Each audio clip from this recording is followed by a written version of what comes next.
Morningside has always had a homey, friendly feeling to it, not only from the participation of the staff, but also from the parents and the students. I remember Mrs. Dye in kindergarten. She always had a piano in her room, and we sat around her piano and we would sing songs. Helen Rosas, always greeting everybody. She always greeted everybody when they came in the door with such a nice smile and often a hug. And incredible. This is what the teachers and administrators live for, to have people come back and tell us what they're doing. And the thanks is nice, but it's to know that what you did made a difference in their lives. Everywhere you are, you have the same possibilities, the same, you're giving the same chance, and it's just up to you to be productive and put as much as effort as they're giving you. Just balance it out, and you'll aspire to do anything you imagine you can do. Try to take in whatever it is that's around you in that moment, the people, the experience, because that moment will never happen again.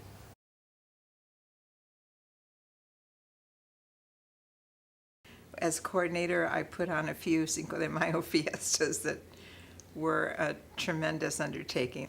We had food booths, we had game booths, we had entertainment. It was a full-blown fiesta. I remember the very first year I was here, it rained on Cinco de Mayo.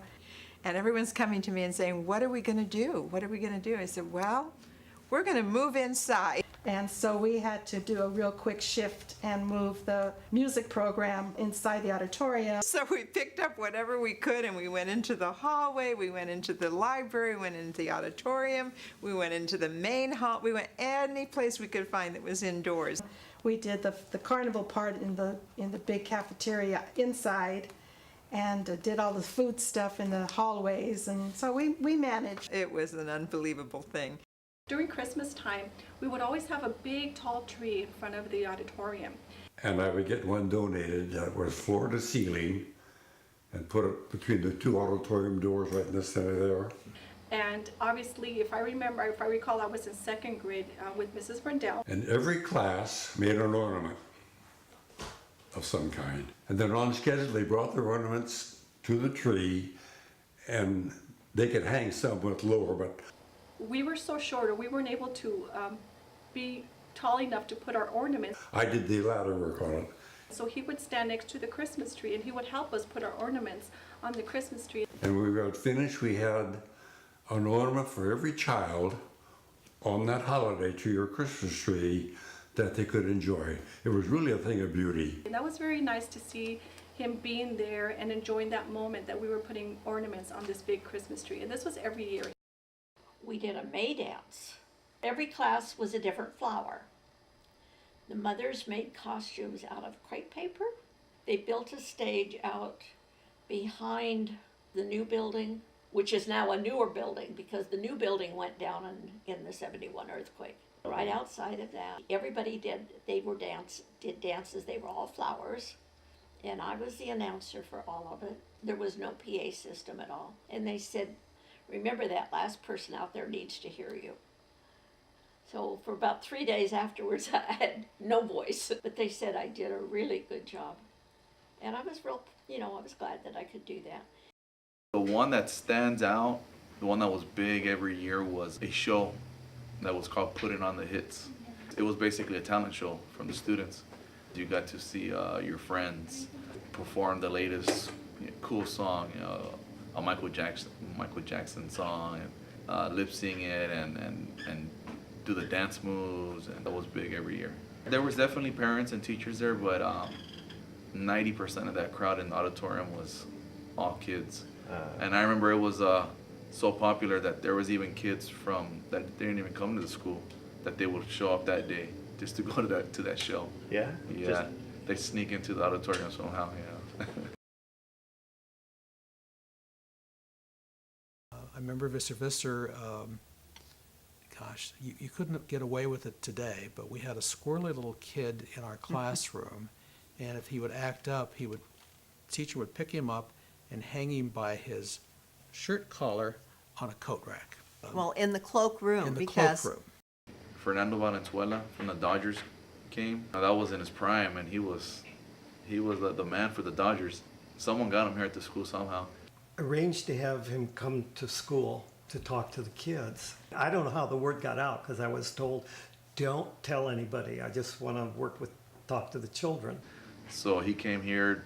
He arrived in the gate surrounding the playground. Hundreds of people. It was crowded. He came on here onto the field. I don't know how they knew, but they knew. He gave a short little talk, but it was awesome. The community, the students, the parents were thrilled. That was very exciting. That was exciting.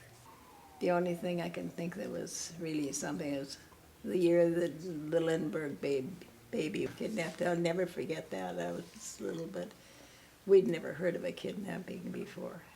One of my strong memories of the auditorium, may not be a pleasant memory, was that, that's where we would all line up during the time of the year when we would have to have our inoculations.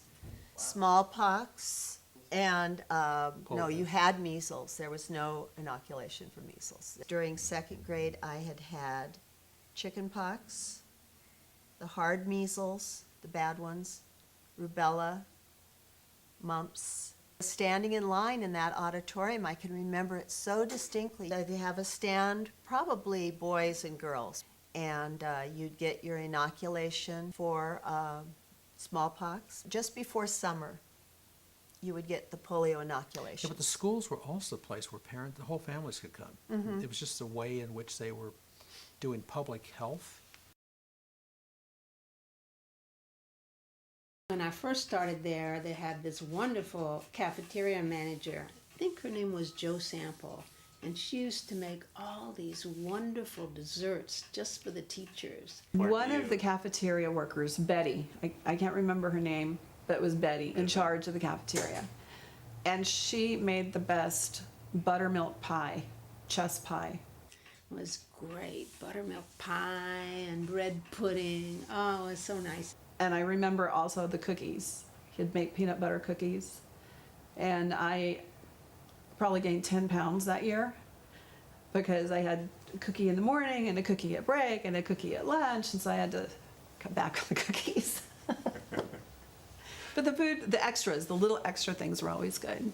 Talk about something that made you feel special to be a teacher. Boy, that did it. Mr. Johnson, like I said, he loved to get us in the auditorium to sing. I can still remember all the rounds that we did. Sure. 3 Blind Mice was one of them. He loved to sing rounds. It was really Edith Espinosa. You remember her? She was the room mother for me. And then she became, I think, in charge of the parents group. She invited me a couple years ago and then this year to her children's high school graduations. Did you go? Yeah, I did. Martha Ruiz was there too. Just to know that, the kids that you taught went on to graduate and they're going to college. I mean, what a wonderful feeling. People on Morningside had goats.